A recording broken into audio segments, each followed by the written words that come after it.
and welcome back to our weekly webinar series. Today is our 137th episode, and today we are discussing a very important topic with respect to the discussion papers that IBBI has released on 19th of November. Very important for all professionals, all people who are associated with insolvency to understand what is expected to come up and which direction is IBBI looking into to make reforms in the regulations. Over to Anil sir to understand more about it. Thank you, Ankit. Thank you very much. Welcome to the AAA weekly webinar series. As Ankit has already said, 137th episode. Today, the discussion on discussion papers will have slightly a different kind of model. We will also seek suggestions from our listeners, from our viewers, our audience, regarding the suggestions regarding the proposed amendments, and that may include the proposed amendment may raise some difficulties, or any other amendment may be required for further clarification, or anything that you feel that the IBBI has missed out. All those things we can actually discuss. We will note down the suggestions by you, and then we will give a consolidated report to IBBI. That is what should be the modus and model today. Coming back to our subject, which is the discussion papers. So these discussion papers were released by IBBI on 19th of November 2024. Today we are on 23rd.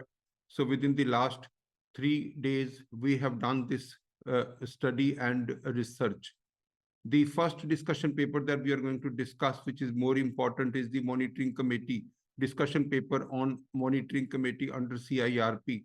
Then the second that we will discuss a dual discussion paper on the liquidation process and the voluntary liquidation process. And the third, which is again a combination of two regulations, one for the inspection and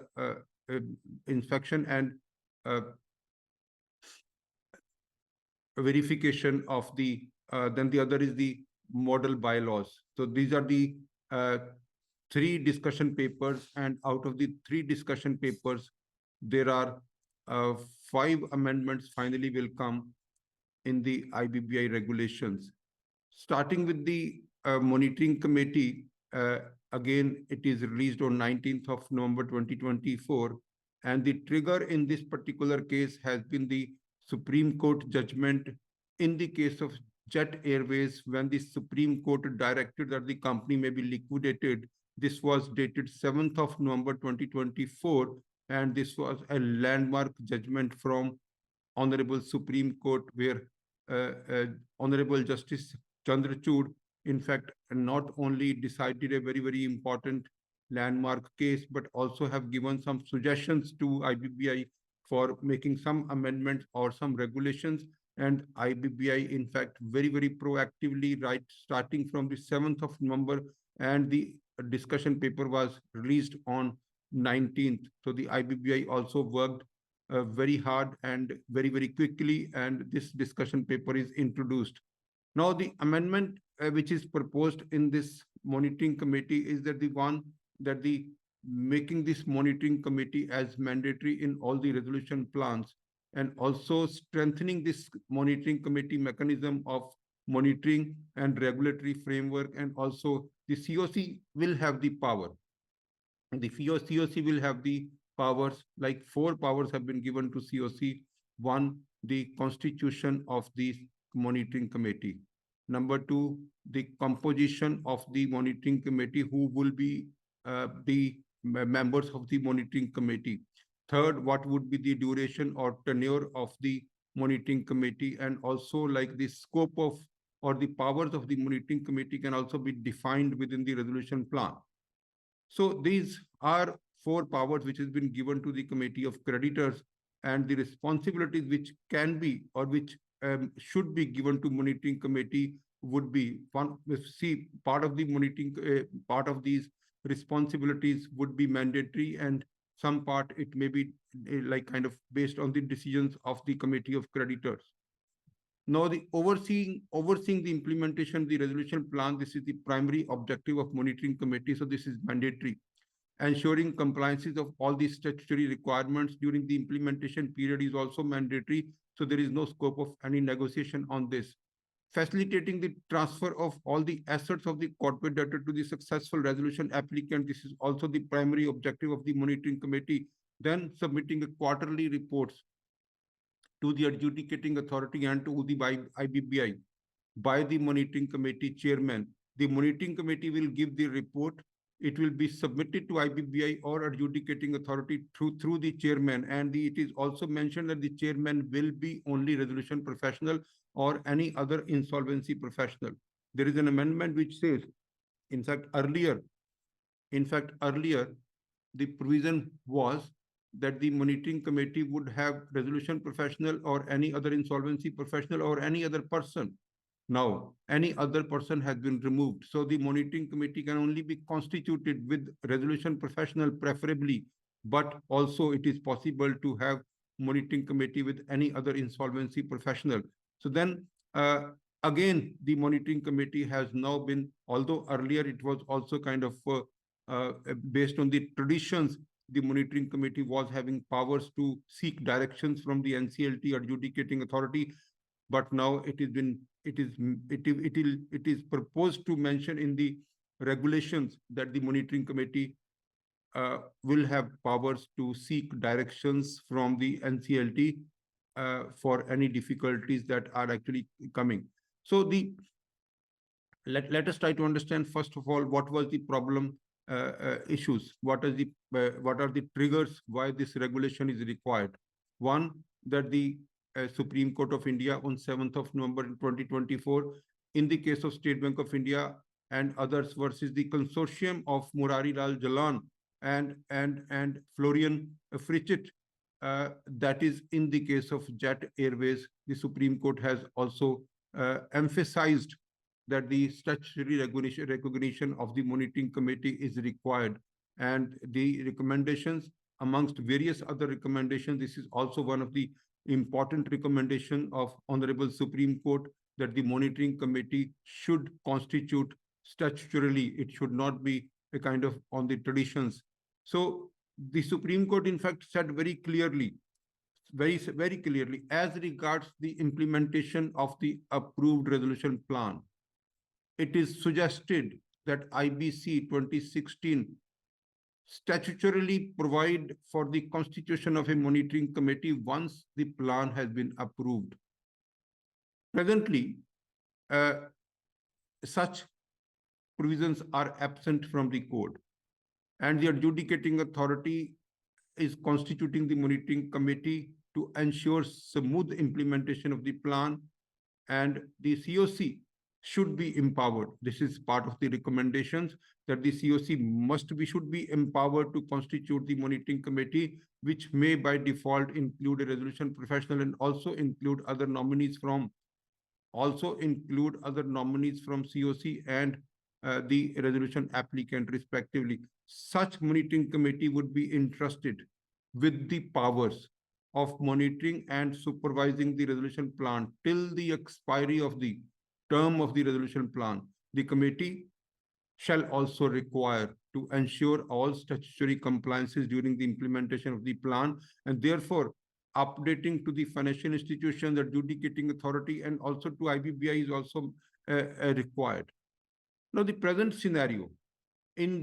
scenario, we have seen that Regulation 38 is presently governing the constitution of the monitoring committee, Regulation 38 of CIRP regulations. This amendment was originally, it was 15th of February 24, to empower the COC to consider requirement of monitoring committee, that is as latest as 15th of February 24.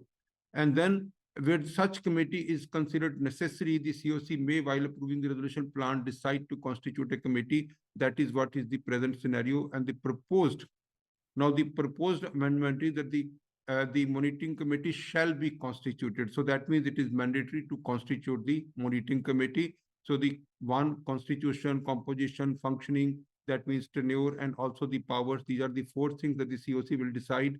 Therefore, the proposed amendment is in the Regulation 38. Now, what it says, the Regulation 38, it will be kind of completely replaced as under one, that the plan shall provide for constitution of a monitoring committee having such tenure, composition, and functions as specified in this sub-regulation. Sub-regulation 1. The monitoring committee shall function till the completion of the implementation of the resolution plan. Till the completion of the implementation of the resolution plan. This is 1. 2. Provided that the committee may. So there is some power which has been given to the committee, because in some cases the resolution plan may have a period of say 4 years, 5 years. So therefore it has been said, there is a proviso which is proposed in the Regulation 38 sub-regulation 1, that the proviso says that the committee may, for the reasons to be recorded in writing, decide for lesser tenure for monitoring committee if the resolution plan provides for substantial implementation during such tenure. So there should be some definition of substantial implementation. Then there should be a provision that the after substantial implementation, the monitoring committee will be dissolved. So that is the provision as of now. The monitoring committee, now it is very clear that the constitution of the monitoring committee has been completely defined. Now what the constitution should be, the resolution professional or any other insolvency or another insolvency professional. No, why another insolvency professional?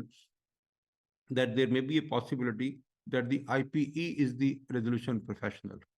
Then IPE can also propose any partner to continue as the insolvency professional in the monitoring committee. Then it has to be proposed by the committee. In any other insolvency professional has to be proposed by the committee, who shall act as the chairperson of the monitoring committee. So either it should be the RP or any other insolvency professional who is proposed by the committee can act as the chairperson of the monitoring committee. That is one thing which is decided, who would be the chairperson. One, that either it's RP or any other insolvency professional as proposed by the committee.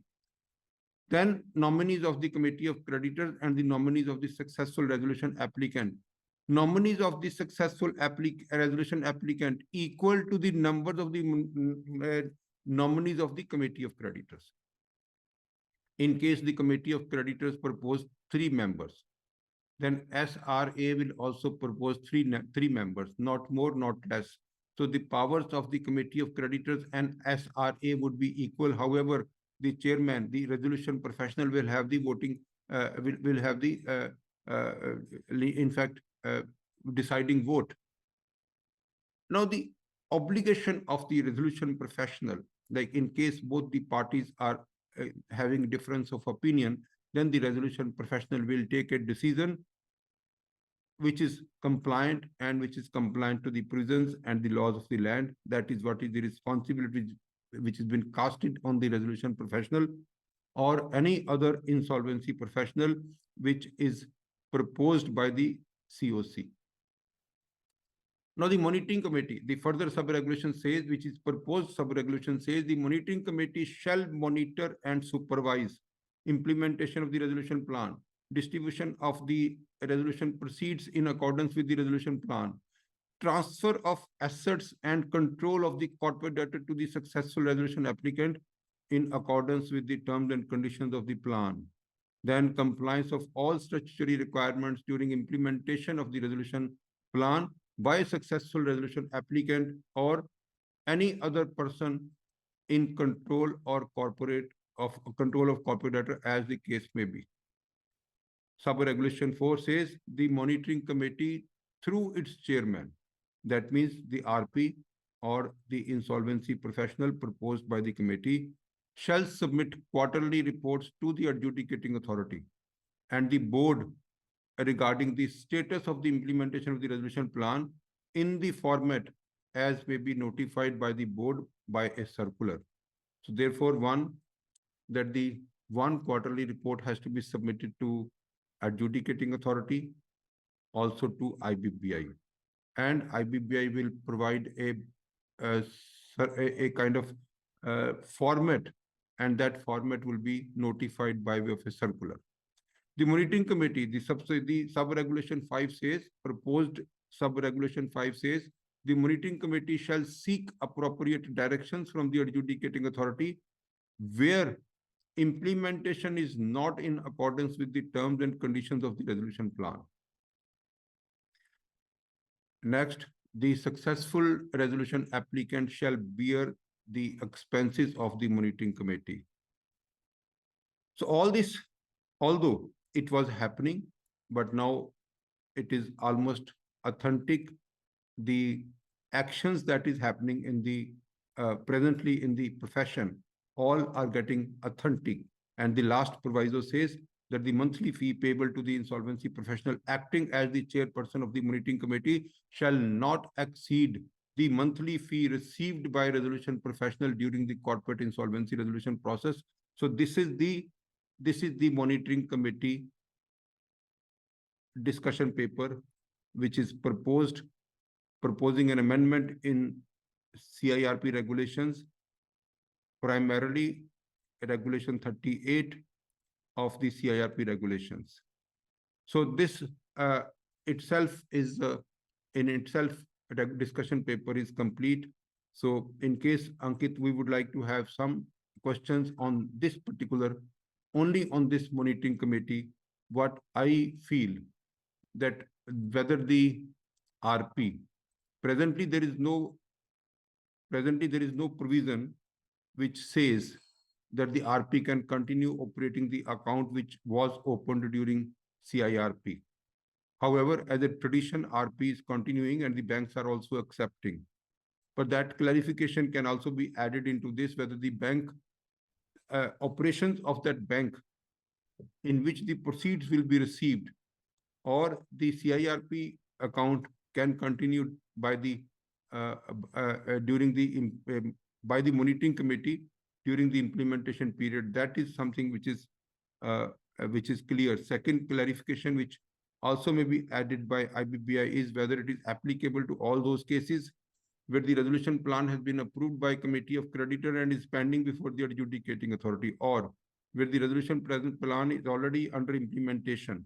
So is there anything which is like anything else which our audience feels that actually can be added in the discussion in the amendments?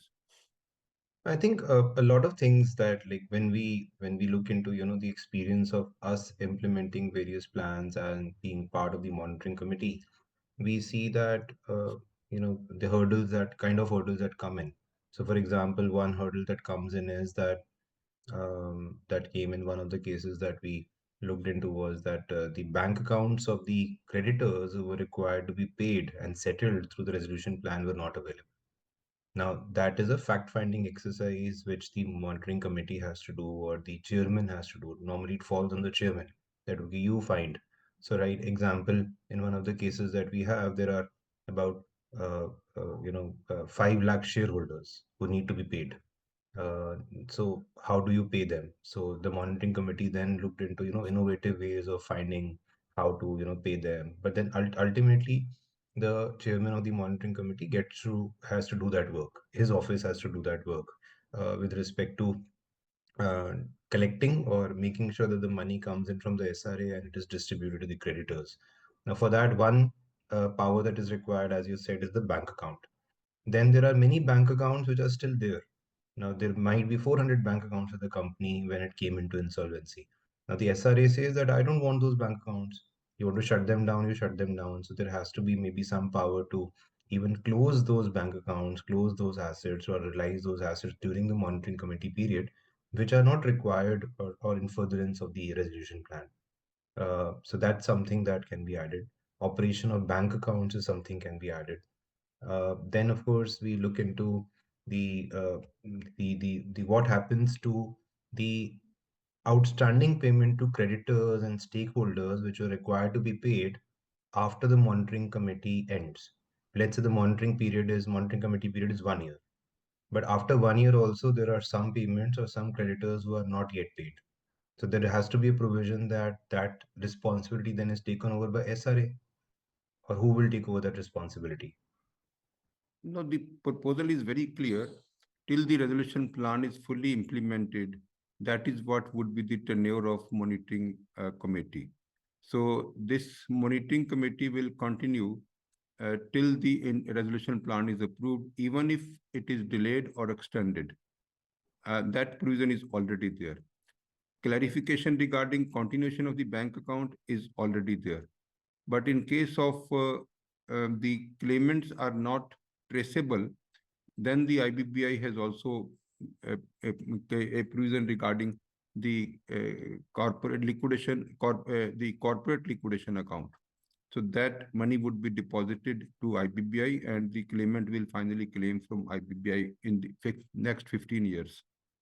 So I think we can take some of the questions or anyone who actually have given some questions, we can read out so that we can suggest collectively to IBBI.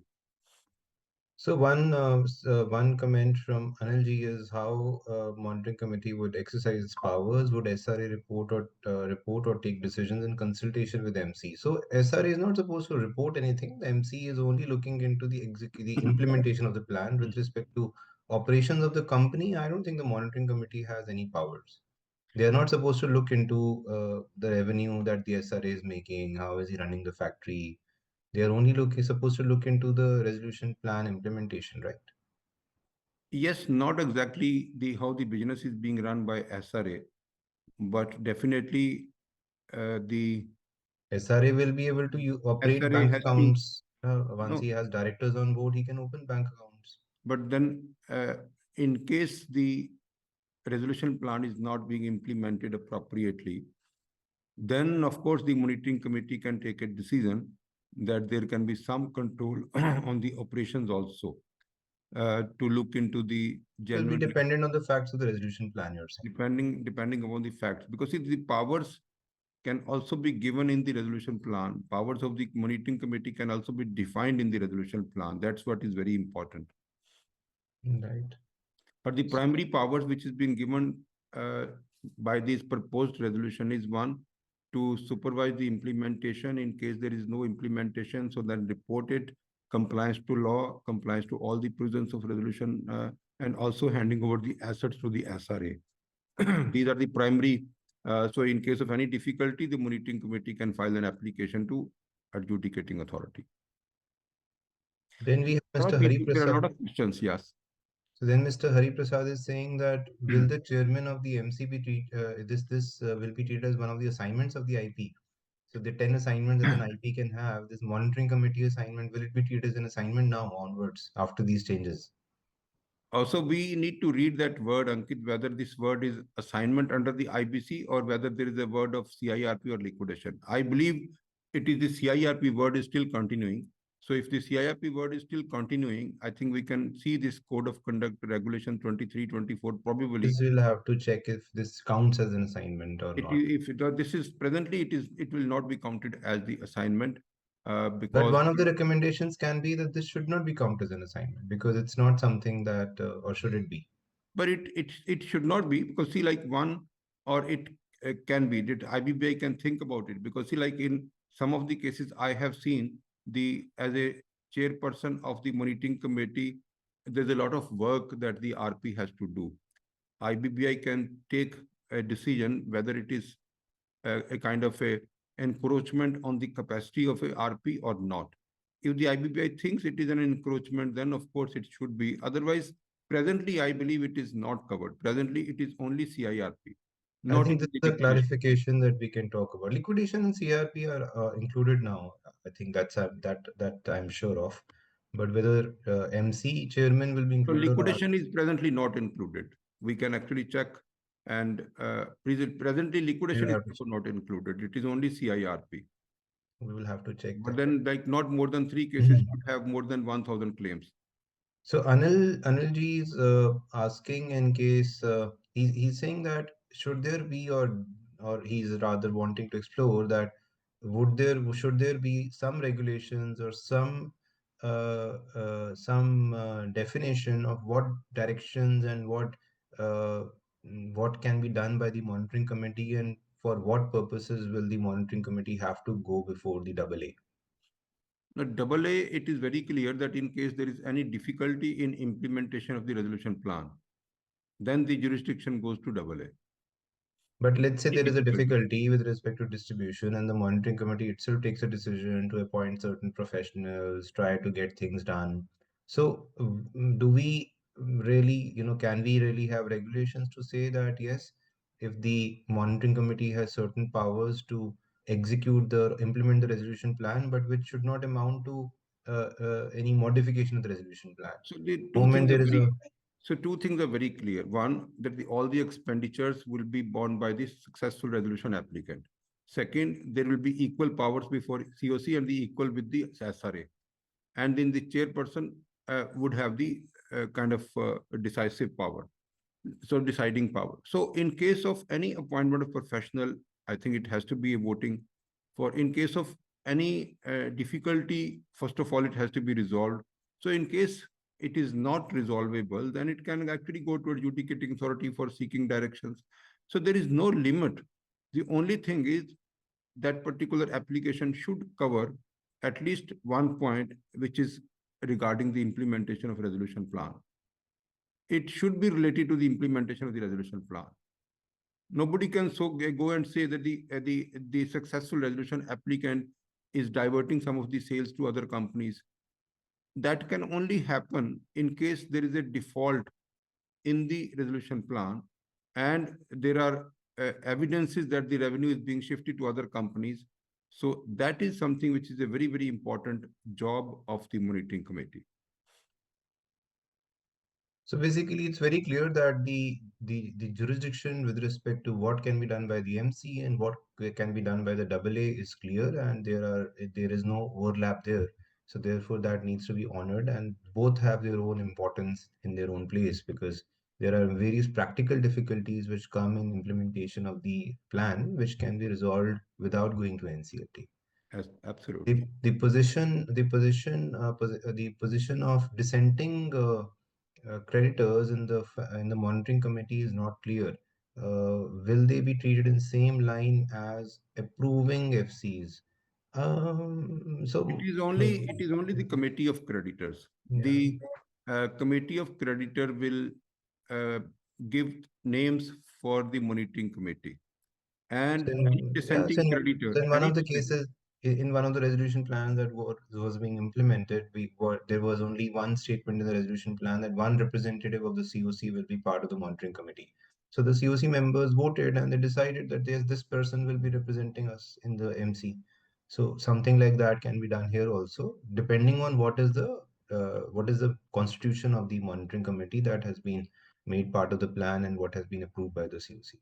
so the one clarification I can give, one, that the dissenting financial creditor is also a member of the committee of creditors. So Can be. he is also a member of the committee of creditors. So he can also be proposed as the member of the monitoring committee, Provided the creditors say yes to provided it, right? Yeah, the creditors propose their name. propose the name. Propose the name, or the resolution applicant proposes the name and it is accepted by the COC, No, whatever the case. resolution applicant cannot propose the name from the committee of creditors. Resolution applicant will propose the name outside the COC, equivalent number. Okay. I don't think resolution The applicant can resolution applicant in his resolution plan cannot say that, okay, this person will be a permanent member of the resolution of the monitoring committee. no, permanent members. See, the one power has also been given that the monitoring committee can also change the members during the monitoring committee performance, the tenure. They also have the power to change, add, or remove any member. That's good. So whether RP account should be used for payment to creditors under the resolution plan. So yeah, the CRP account is what we are using right now, and I think that is what we have also talked about. That should be also cleared out. That this escrow account or CRP account, whatever you call it, which was opened by the RP during the CRP process, can be used for getting the money from the SRA and then making payment towards the creditors. Currently, it is practically happening like that, but of course, it does not have any per se legal provision. No, some In provision is required. Otherwise, some banks are asking questions. What is your authority to operate this bank account? Yeah. You are continuing operating this bank account, and the banks do ask questions because they are not getting the answer from any regulation or from any act. So that clarification is required. So yes, in case of home buyers, as Anil sir has said, that the somebody can be representing the home buyers. It can be one of the home buyers. It can be the authorized representative. It is up to the home buyers and up to the creditor to decide that who will be part of the IMC in case of a home buyer matter. Yes. Is the so the reports which are required to be submitted to IBBI are quarterly. That is what is Yes, proposed. quarterly reports, and there will be a format which will be notified by way of a And circular. will these also be submitted before the AA or only IBBI? No, IBBI as well as AA. Both. Both. Then, with reference to implementation of resolution plan, I think that's a mistyping. After the company is taken over by SRA, how the accounting will be done in respect of amount credited to the CRP account and who is responsible for its accounting. So the accounts continue even during CRP process. Any money comes in, any money goes out, any transaction that happens belongs to the company. It is part of the financial statements or the books of accounts of the company. Even after the SRA comes in, it continues that way. So of course, if there is money being paid by the SRA, it is either induction of equity or loan to the company, and on the other side, when you repay creditors, then it is payment of their dues. So that has to be accounted in the same manner as it would be accounted in any other case. If the COC is the real estate allottee and SRA is the allottee association, who will be the members? In this kind of a case, So see, the like, first of all, let us understand even allottee is also a member of the committee. Any allottee can also become a member of the monitoring committee representing the committee of creditors. And also the banks who are financial creditors, they can also come as a monitoring committee member. So what exactly is the question in the case of allottees?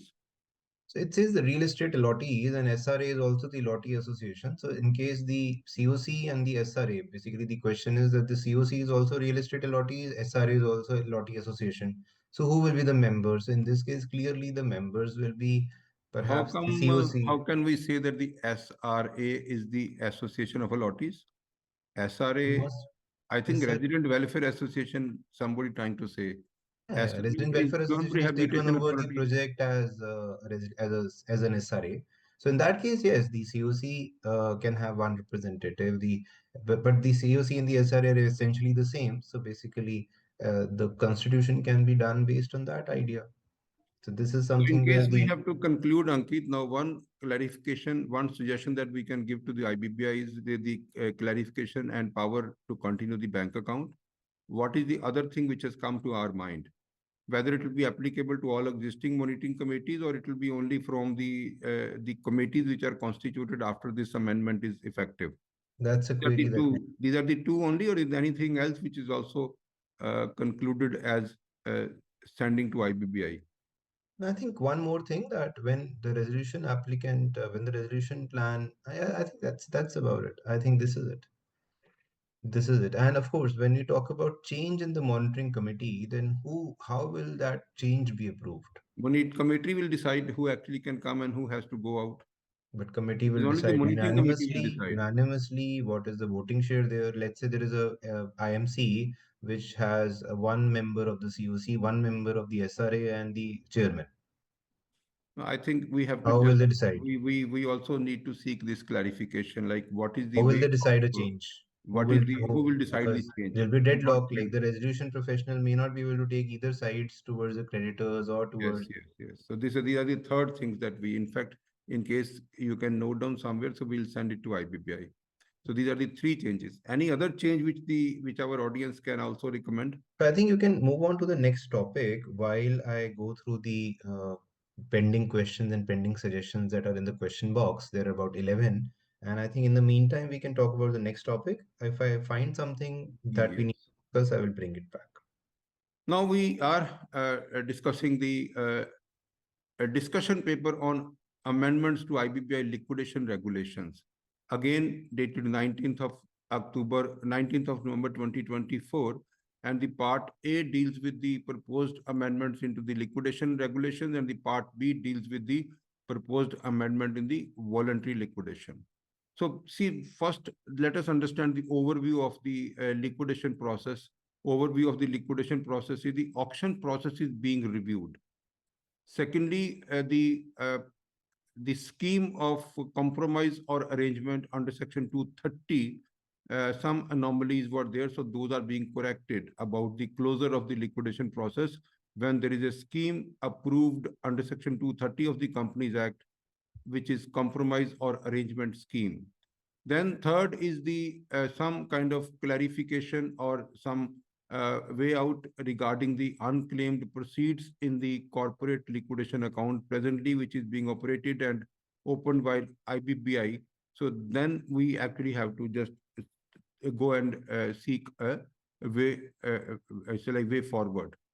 Now, the in the existing auction process, in the existing auction process, the Schedule 1 to the liquidation process regulations and the clause 1, subclause 1D says that the liquidator shall provide at least 14 days for the submission of eligibility documents to prospective bidders after declaring the qualified bidders. Now, the declaring qualified bidder is the target. IBBI have realized and have got the feedback that the liquidator has to go for the due diligence under Section 29A for all the persons who have submitted the expression of interest. That is a time-consuming thing. And also, the liquidator shall provide at least 7 days time for the inspection of the assets to all the qualified bidders. Now, the qualified bidder is being replaced by the bidders, prospective bidders.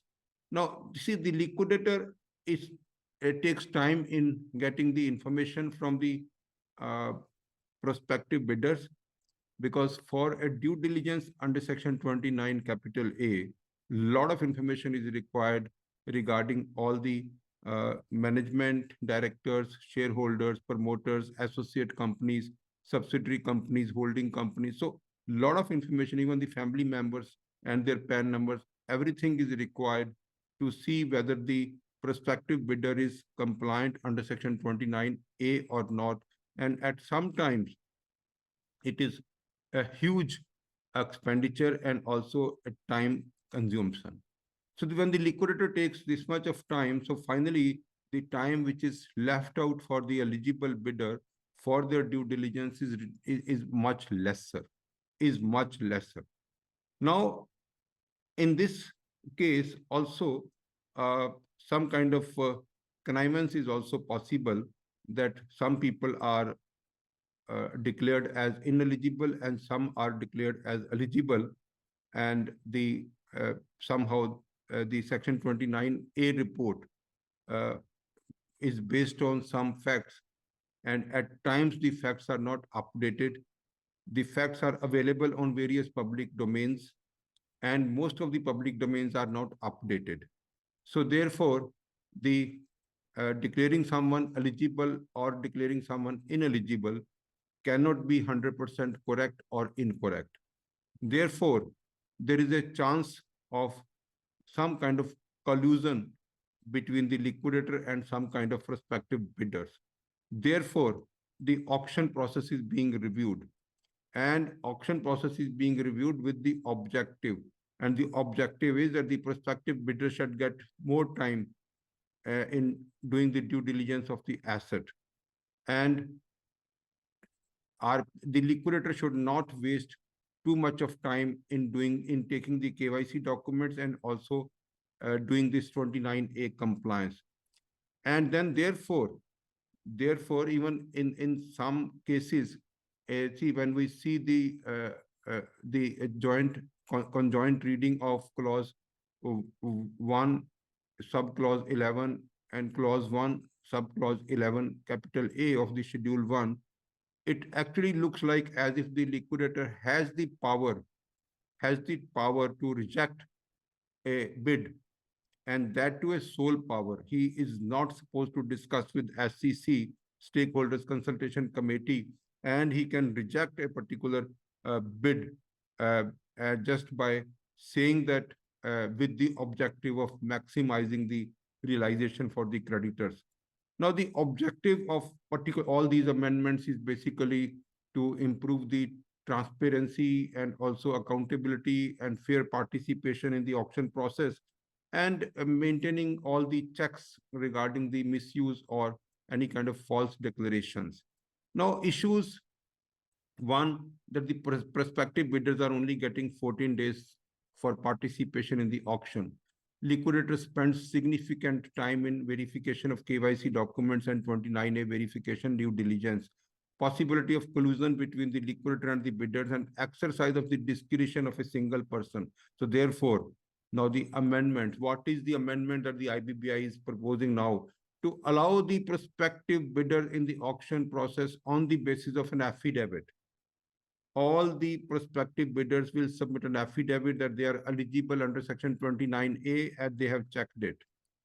And in case the liquidator discovers later on that, no, after this affidavit, after this declaration, after the public announcement or the document inviting the expression of interest says very carefully that in case you are H1 and thereafter you are found to be ineligible under section 29A, then your earnest money deposit would be forfeited. That should be very clearly mentioned in the auction documents. Now, once it is mentioned there, then when the liquidator discovers that the H1 bidder is not compliant to section 29A, then the liquidator will announce two things. One, that that bidder has lost his right to participate into the bidding process. Number two, his earnest money deposit would be forfeited. Therefore, the liquidator will also assure that non-serious or ineligible bidders should not come and misguide the process. The clarity regarding forfeiture of earnest money deposit will also kind of prevent the bidders submitting incorrect documents. Then, in case of any such decision, like the receiving the H1 bids, 29A due diligence report, KYC documents, and finally, it has to go through the Stakeholders Consultation Committee consent that yes, everything has been found correct, and the Stakeholders Consultation Committee approves the sale, and then thereafter, the sales certificate can be issued.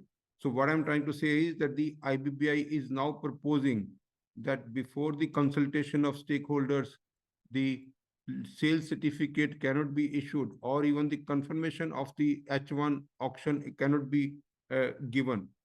Now, the Schedule 1 is proposed to be amended, and the another very important amendment which is proposed, that presently we see that in the auction document, it is mentioned that in which particular bank account the earnest money deposit will be sent or will be given.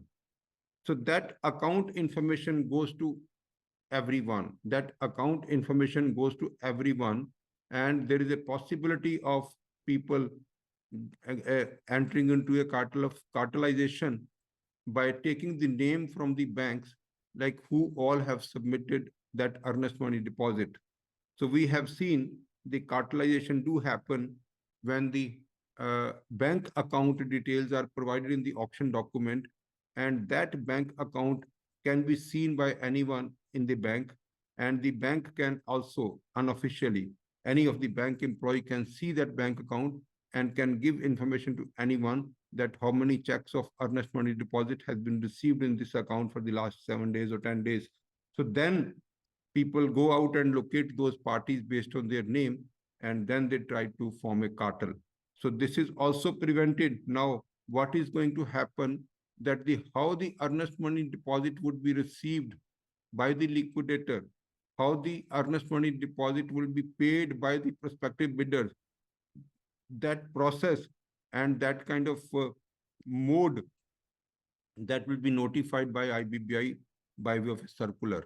So the two circulars that we are expecting, one, that in what kind of way the earnest money deposit would be received, and the other that we said that the format in which the monitoring committee will give a report to adjudicating authority or IBBI, that also has to be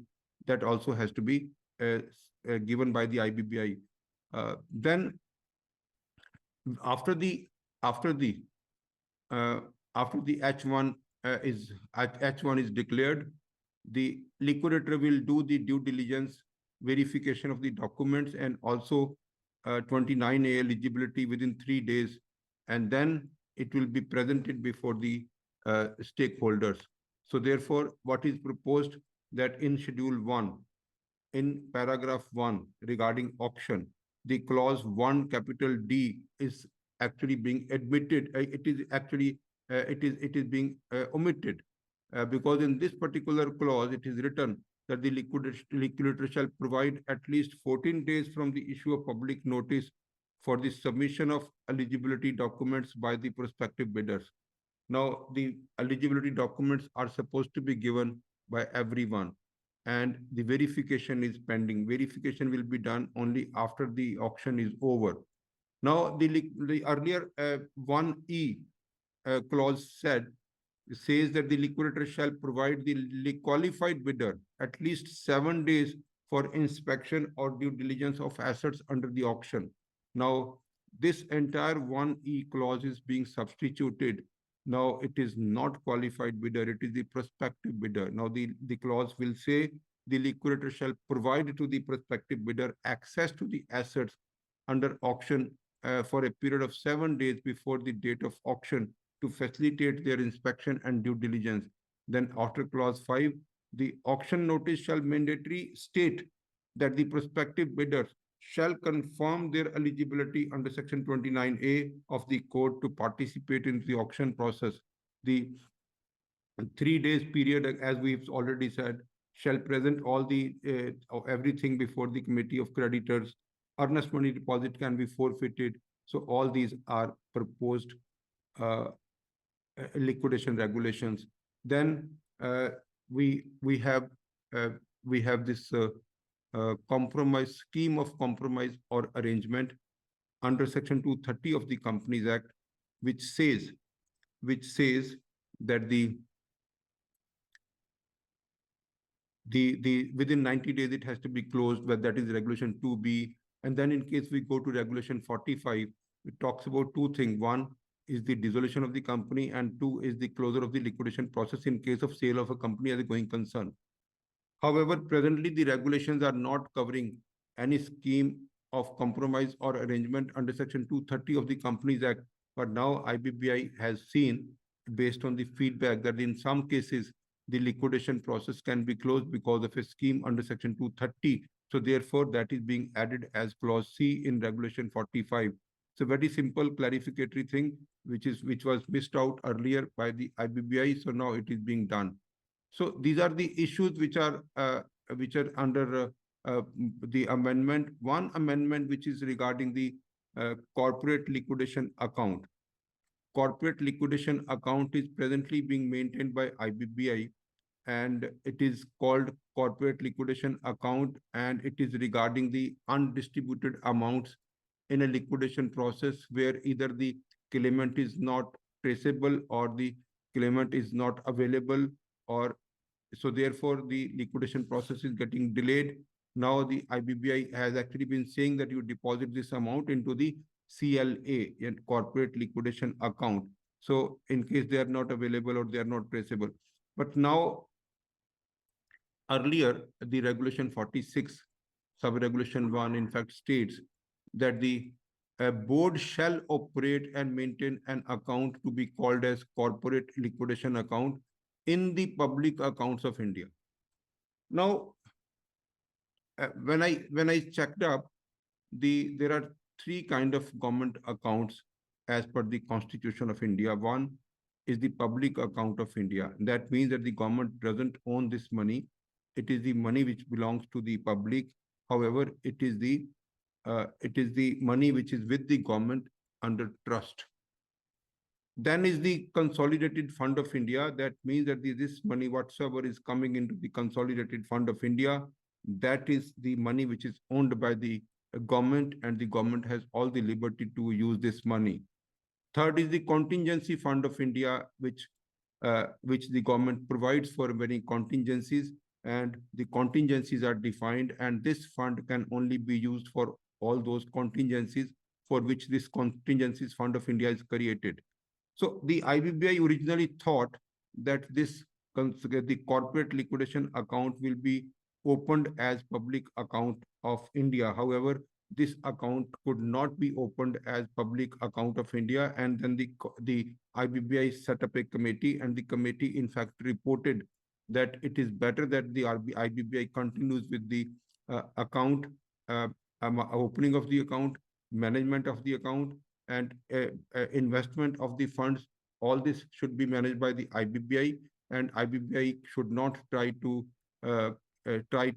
categorize this account as public account of India, because in that case it may take longer time for the stakeholders to claim back their money, and also the interest any earned on this particular account will go to the government after 15 years. But now the IBBI has taken a final decision that this corporate liquidation account will continue as a bank account which is being operated, which is being managed by the IBBI only. So there is no role of this particular account will not be called as a public account of India, and whatever interest otherwise which could have gone to the government of India, which could have gone to the Consolidated Fund of India after 15 years, that part of the interest now can be used by spreading awareness regarding this kind of account, and also reaching out to the stakeholder that you can come and claim your money from this bank account. So this is the amendment in the liquidation process regulations. Although it doesn't make any difference to the stakeholders, but the stakeholders would be able to claim their money easily from IBBI. The interest on this particular fund will be used for the benefit of the stakeholders. So therefore, this is a welcome, and this is also a kind of when the difficulties were faced by the IBBI by categorizing this account as public account of India. So therefore, this is now done. The another amendment in the voluntary liquidation regulation is also only one is the one regulation 33 very clearly says that in voluntary liquidation regulation that the liquidator shall realize any amount due from any contributory to the corporate person. So the contributory is a person who have subscribed to the share capital, but it is unpaid or partly paid. So therefore, that subscription has to come to the liquidator, and before any distribution is done. Then the regulation 3 says in the regulation sub-regulation 3 to regulation 33 says that the no distribution shall be made to a contributory unless he makes his contribution to the uncalled or unpaid capital as required in the constitution documents of the corporate person. Now, these two things were in fact, rather it was misinterpreted, or it was interpreted in such manner that even if the company doesn't require, even if all the debts are paid, the whatever is left money that is not being distributed to the shareholders, may it be preference shareholders or equity shareholders, the liquidators were not distributing this money unless and until the uncalled capital and unpaid capital is also contributed to the liquidator. So, however, now the clarification is being done that this kind of money may not, it is not really required that the liquidator cannot distribute. It is not really required that the liquidator must call for these uncalled for money or partly paid shares. So therefore, in fact, it is also based on one case which has been decided by adjudicating authority in the case of Greensill India Finance Private Limited. So therefore, this is also a kind of clarification that this is not required now. And the other clarification is only regarding the corporate liquidation account, CLA. Whatever we discussed for the liquidation process, the same is applicable for the voluntary liquidation also, in case of any claimant who is not traceable or not able to take the money. So that money will go to corporate voluntary liquidation account, which will not be a public account of India. This account will be managed and operated by IBBI. Any interest can be used for this. Same amendment which was there in the liquidation process, that is the amendment which we can see now in the voluntary liquidation also. So Ankit, we have a few minutes before, or we can complete the discussion and then we can see the questions in case there are. In fact, when we go to the discussion paper on review of grievance, redressal and enforcement framework and rationalization of timelines regarding authorization for assignment, that is also dated 19th of November 2024.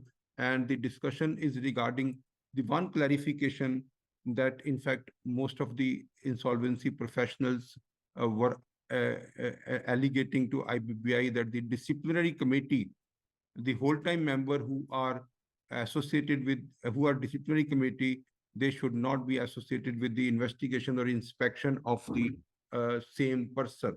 And it was only the IBBI was getting a lot of objections that the disciplinary committee was also the head of the investigation and inspection department, and the disciplinary committee has taken a decision based on the investigation and inspection conducted by his department.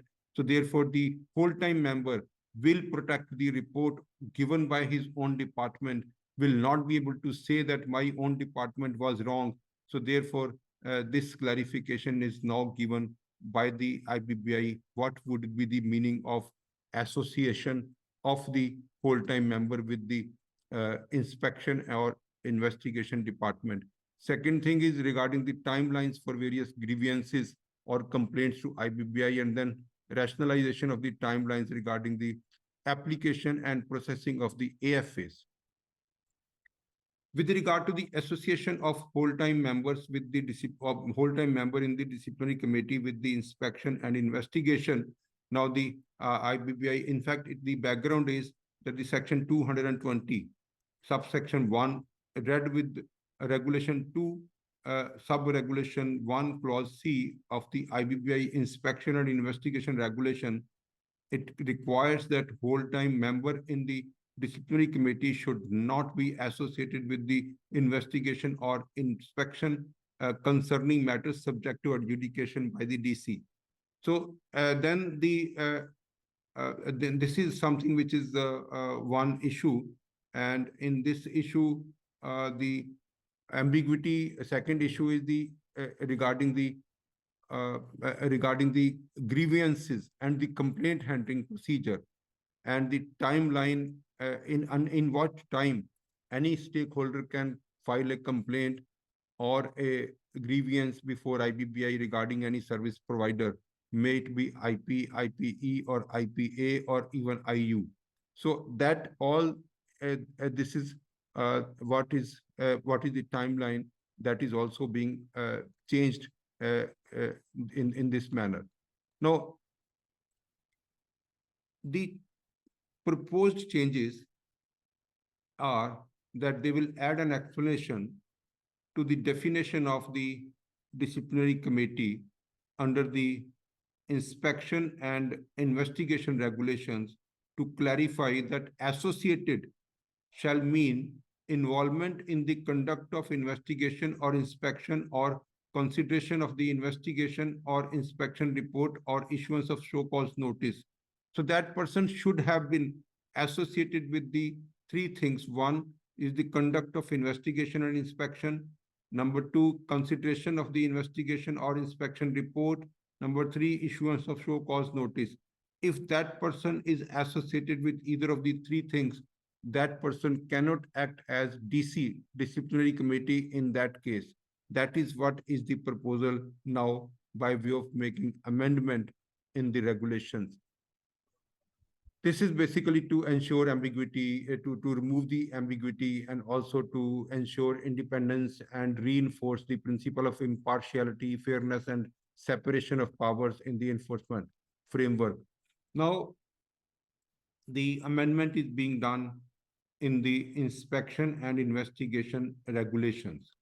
The explanation is being added to regulation 2, and the explanation now would be reading as associated shall mean involvement in the conduct of investigation or inspection or consideration of the investigation or inspection report or issuance of show cause notice. So this is what is the only and only proposed amendment, which is an explanation to inspection and investigation regulations. Then is there are regulations by IBBI called the IBBI Grievance and Complaint Handling Procedure Regulations, GCHP regulation. Grievance and Complaint Handling Procedure Regulation means GCHP regulations, and it provides for disposal. It provides for filing and disposal of the complaints and grievances against the service providers.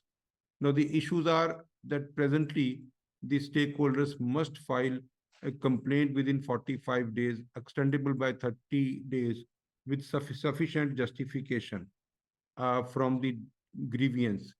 Again, the grievance or complaint for regulation 2 of this GCHP regulation says that it can be filed by a wide range of stakeholders, operational creditors, creditors in class, real estate allottees, depositors, holders, employees, workmen.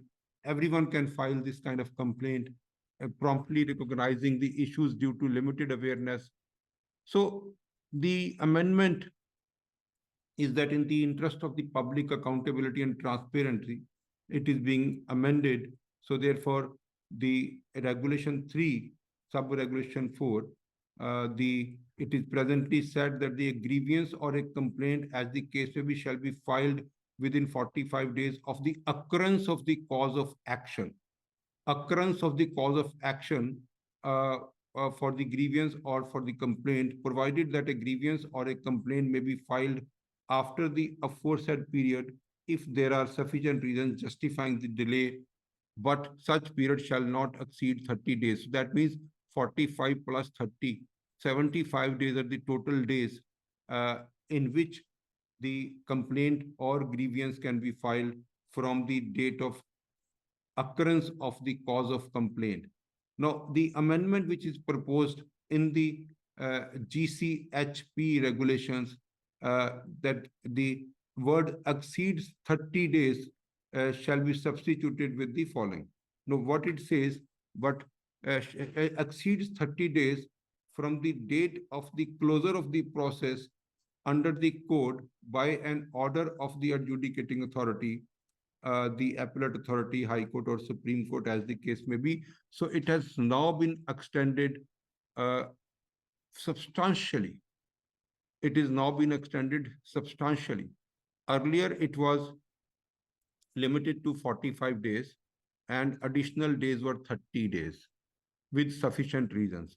But now, original 45 days plus 30 days from the closure of the process, like the entire liquidation or the entire CIRP, that closure is the it is huge extension.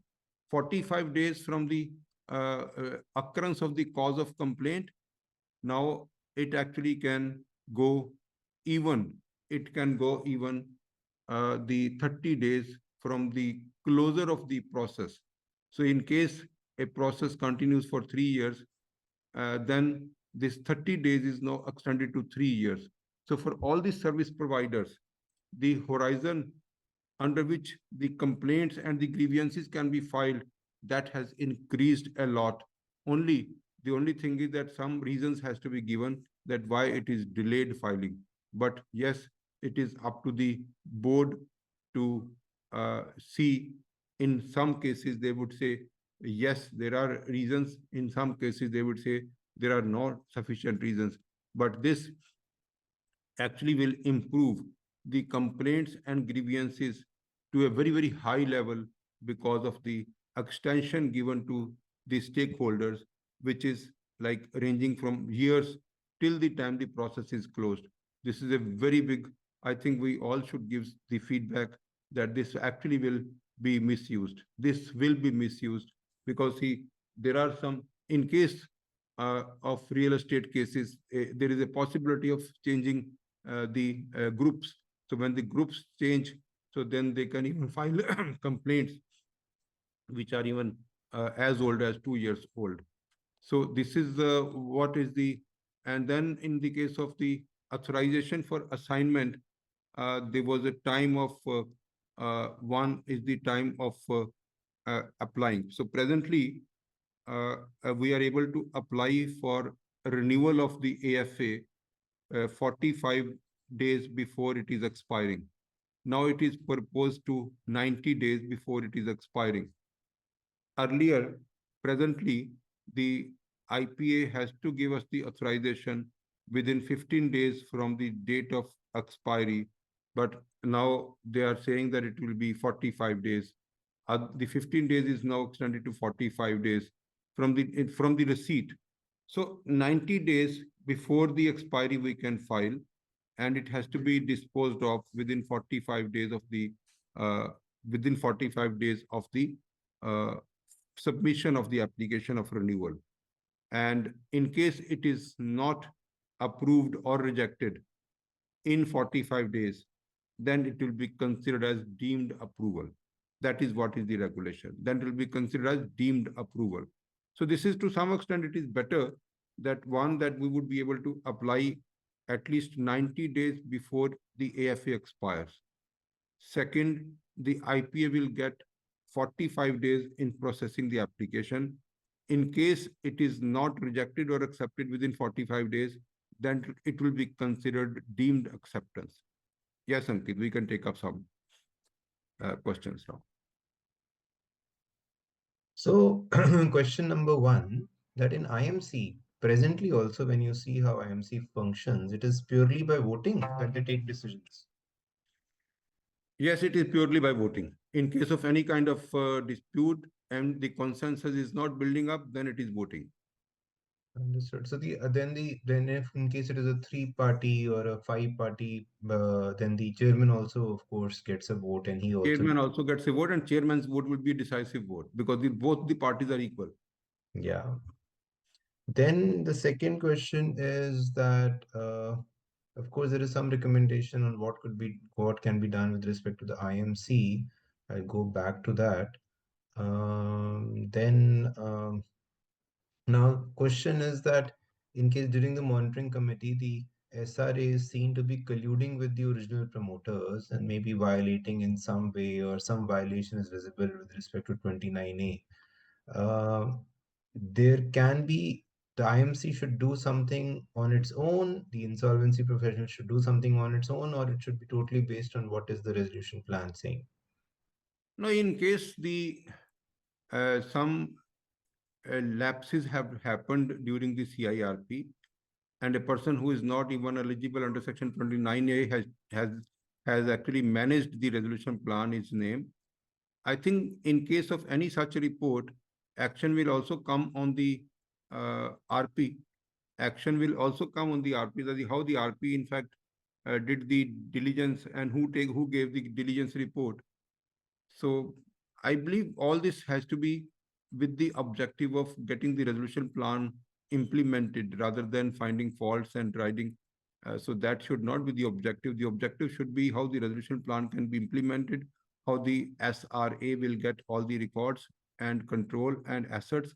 So that's what should be the objective. And in case the promoters are still not cooperating, then the directions can be sought from the adjudicating authority. Then, so one question that has come in is that in case the IMC is constituted and the SRA doesn't pay, What do we do? What does the RP do? Who is If the SRA chairman doesn't of pay the that, it IMC? means it is not implemented, then the IMC also can file a report for liquidating the company. So that's the next action that the Yes, IMC, yes, yes.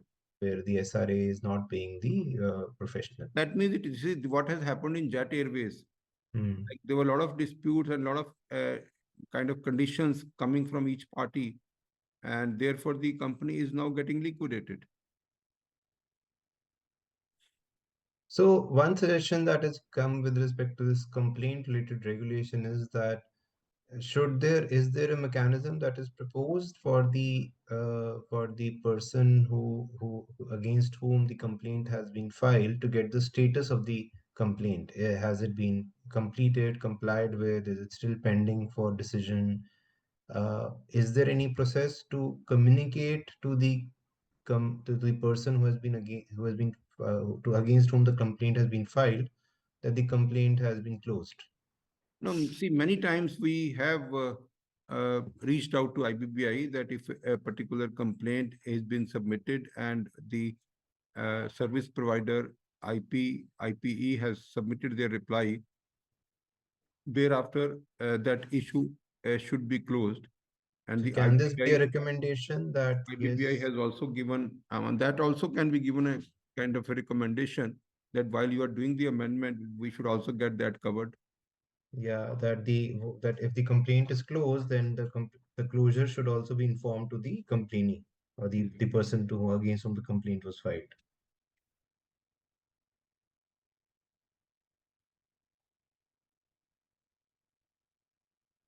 I think these are the major takeaways, and so yep, I think we can conclude now. Already we have 12 minutes past, yeah. Thank you. so that the time is the essence. So definitely it is really So enjoyable. thank you everyone for the immense response and for sharing so many ideas and suggestions with us today. And we will see you again next week.